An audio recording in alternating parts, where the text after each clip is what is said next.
Yes, I think the writing process is my favorite part of filmmaking. I like the editing process, believe it or not, and I like working with the actors a lot. And I really enjoy figuring out the shots and thinking about how to show what's going on and use the camera a little bit to express it without putting in an extra layer of the same element that's in the scene and destroying the content. I start to be able to write in a way that I like if I have a character who seems like a human being to me, as any human being, like any human being that I know. And always within that there's a situation. It seems pretty silly to say I always have to start with a character in a situation, but I have to start with a character that I really like and I'm interested in and see as a whole person. And in order for me to be able to proceed with a story, there usually has to be a fairly strong situation that they're in at the beginning.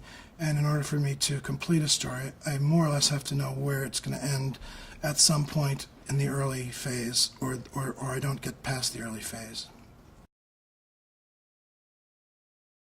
Well, I've been to the North Shore a few times, not very many times. It's a very particular area. It has an unusual combination of beauty and bleakness, and it's funny because it's Manchester itself is kind of a resort town for wealthy Bostonians, but there's also a blue-collar population that services the boats and provides a support for the people who come there for vacation homes.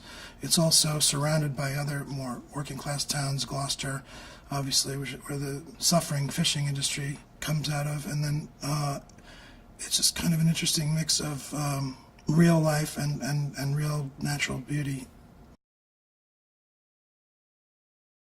Well, the main character, Lee Chandler, is a sort of a broken man. He's the kind of person who, if he was your super, you would wonder what was wrong with him eventually, because he seems to be not quite there at first when we first meet him, and we learn more about him as the story progresses. And in fact, he's got very close ties to his brother, and the ties that he has to his relatives who are still care about him and worried about him is what's keeping him alive.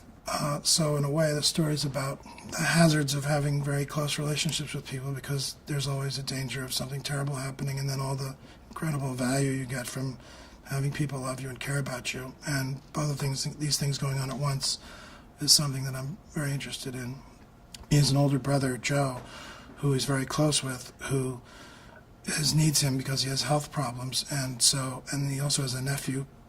His name is Patrick, who, because his father is ill, also needs Lee's help. He's not left alone enough by the tragedy to really disappear and to go off and simply cease to exist.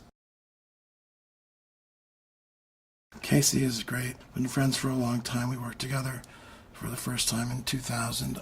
He's one of my favorite actors. I just think he's very special. He's very good for this part, and I'm really looking forward to doing the movie with him. He's one of these actors who he's not a show-off. He's not especially narcissistic, except anyone in the arts, including myself, is bound to be somewhat narcissistic.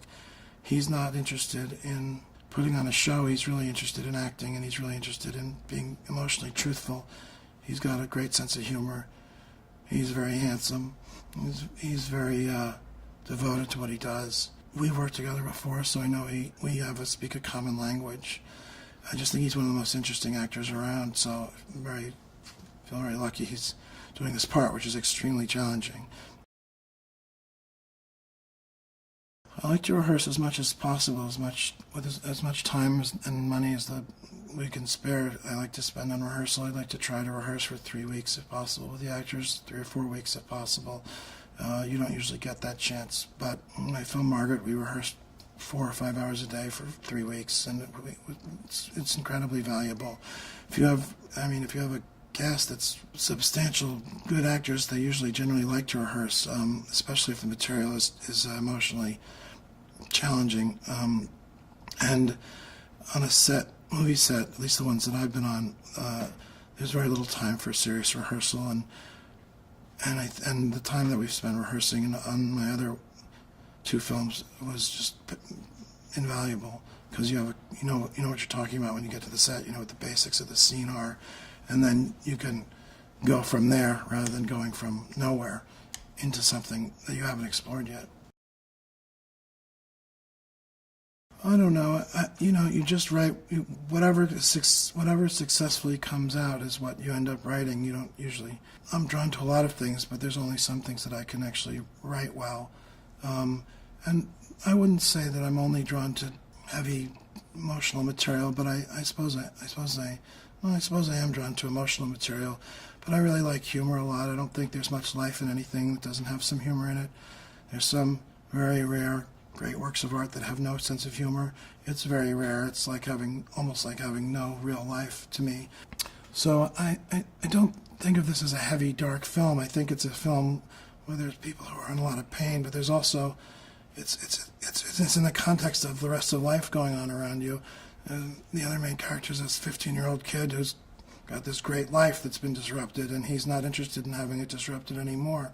The story is sort of a balance between this man who's been through almost the worst experience life could offer, and this kid who's had a rough time but is this buoyant, interesting, lively kid who's one of those lucky kids who's having a great time in high school, and he needs someone to help him take care of him, and he in fact needs to guide his own uncle through the pitfalls and requirements of how to step in and take care of him. And it makes for an interesting exchange. Patrick Chandler is the other main character. He's 15. He lives in the town Manchester. He had a difficult time, but he's a very positive, he's a very unusually strong and interesting person, I think. His father has been ill on and off, and the backstory, his mother's not on the scene. He's just to look at him, you wouldn't think it, but he's doing very well in high school. He has really good friends. He's on the hockey team. He plays in a band. He's juggling 2 girlfriends. He's very pleased with his life, and he's not obnoxious. So he's a good kid, and he has a sort of emotional intelligence too that he got from his father, who was his father Joe, who was one of the sort of the center and the rock of the family. And when Joe passes away early on in the story, Patrick is put into Lee's hands, his uncle's hands, and his uncle is pretty shell-shocked from what's happened to him, and Patrick needs him to be less shell-shocked, and most of the story is the dynamic between the two of them about what Patrick needs to get on with his life and what Lee would rather not do in order to protect himself emotionally from what's happened to him before. Anybody will try to use as much real material as they can because it saves time and energy, and if it came from real life, you can be pretty sure that it's lifelike, and you don't have to invent as much the more you use from real life. But a lot of this is invented or borrowed or patched together from other things. I've never gone through anything quite this extreme in my own life, but I think you can always, I think people relate to things that haven't happened to them because they're similar to things that have happened to them. And part of the whole idea of movies and any kind of art is to put yourself in other people's shoes and see what it's like to be somebody else for a while. I don't really think about what I want the audience to come away with. I try to make the story as truthful and real as possible.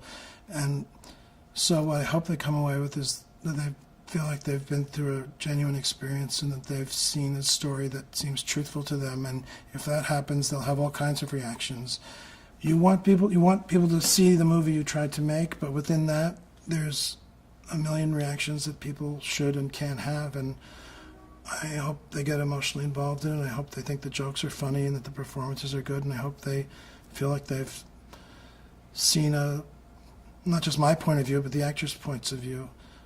Because I kind of feel like the films and the plays and the books that I like let me see the world through somebody else's eyes, and it's very enlightening, and it's a wonderful form of communication. I think there's a reason why every culture that ever existed had a full expression of a variety of art forms. It just seems to be something that's important to human beings, so it's important to me too. It's a beautiful movie about a guy who has to come back to the town where he's from in order to take care of his nephew. I can't be his guardian. I think the idea was that you would relocate. Relocate to where? Well, if you Here? look, it was my impression that you'd spent a lot of time here. Kenny Lonergan writes in such a way that draws you in to the story and to the characters' lives. Hello, Lee? I just wanted to call and say I'm sorry. How's Patrick doing? He doesn't really open up with me. His characters are so richly drawn. There's such great detail that you believe that they're real people. Where are we going, to the orphanage? Shut up. Get in the car. Can't obey your orders until you unlock the door. The writing is so subtle and nuanced and so carefully crafted that to bring all of the little things out of it, only he could do it. He writes human drama and human situations and dialogue better than anyone I've ever seen. Do you actually have sex with these girls? Strictly basement business. What does that mean? It means I'm working on it. When I first heard about it, I was so excited to read whatever Kenny had been working on. And before I'd even closed it, I knew that I wanted to be a part of it. I said a lot of terrible things to you. My heart was broken, and I know yours is broken too. No, you don't understand. There's nothing there. It's not true. He has captured something here that's really unique and raw. Why can't you stay? I can't beat it. I think Kenny will be recognized as the voice of our generation. It feels like real life. I think the movie's incredible.